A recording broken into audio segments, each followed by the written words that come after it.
Reed is with us in Alabama. Hi, Reed. Welcome to the Dave Ramsey Show. Hey, Dave. How you feeling today? Better than I deserve, sir. How can I help? So I am 23, and my wife and I have about $140,000 in student loans together, and we are paying it off as ferociously as we possibly can. But I think that some of our interest rates are kind of high. We have some variable interest rates as well as fixed, and I'm curious at what point do you think we should consolidate? Like, how bad is too bad of interest rates? Well, if you can save money on the interest on a student loan, and you can go from variable rate to fixed rate, and you can go from a higher fixed rate to a lower fixed rate, then that's when consolidation is in order. Now, the question is, you've got to go through the hassle of fooling with all of this. How much is it actually going to save you in real dollars when you do that, and for how many years? How long are you going to be in debt? What's the total of your student loan debt? It's $140,000. Okay, and what's your household income? Take home or salary? Salaries. What's your gross income for the year for the whole household? Bonuses, everything. Probably just at 100. My wife just got a job recently.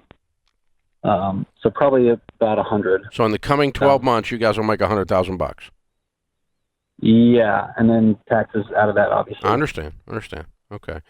So, what in the world? Who got the expensive degree? We both did. We weren't smart with our money, and we didn't hear about you until after I guess right before we got married, right after we graduated. So we've just been trying to be gazelle intense and make up for our stupidity. Gotcha. Okay. So what are your degrees in? I'm a mechanical engineer, and she's a elementary teacher. Okay. So you just overpaid for the degrees, all?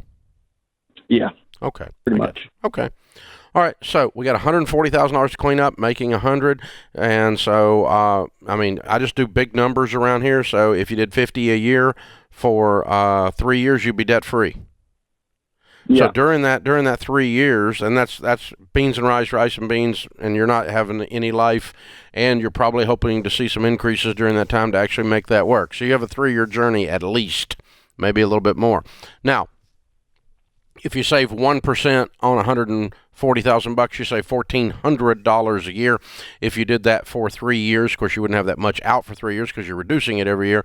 But we're talking about a $5,000 savings through that period of time. So $5,000 does not solve your $140,000 problem, but if you send me $5,000, I'll take it.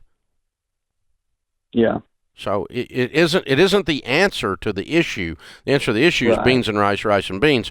But it'd be nice to not give them an extra $5,000 during this 3 years that you're doing this, and that's if you saved only 1% during that time. I don't know what you'll save. You can only find that out once you find out what the rate is they're offering you on the consolidation. Compare that to your existing rates, and certainly compare it to your adjustables. You want to get rid of those things for sure, because that represents increased risk.